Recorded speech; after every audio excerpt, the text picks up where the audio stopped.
allons travailler avec le gouvernement qui est sur place.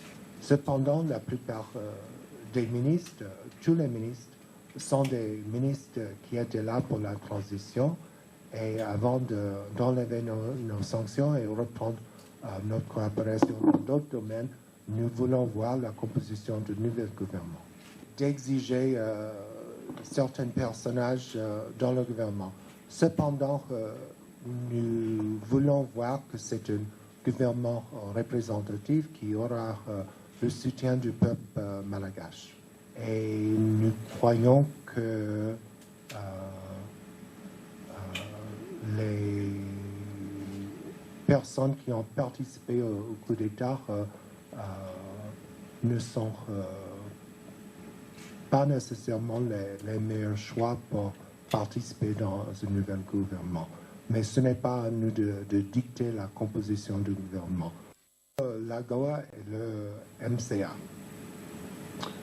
Dès qu'il y a un gouvernement représentatif qui va continuer les efforts pour retourner le Madagascar dans la communauté des démocraties, nous serons prêts à avoir une réunion à Washington pour regarder l'éligibilité pour l'AGOA.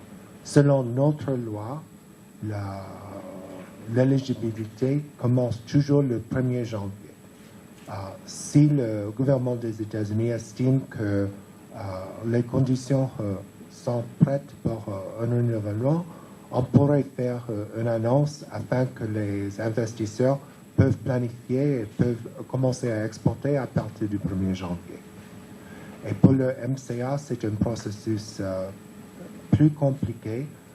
Il y a 18 critères pour être éligible au MCA. Oui, j'ai rencontré l'ancienne première dame. Nous avons parlé des actualités au Madagascar. Nous croyons et la communauté internationale, à travers le groupe de soutien, a pris connaissance du fait que le retour des exilés était prévu dans la feuille de route. Je crois que c'est au Malgache de déterminer le moment pour le retour des exilés.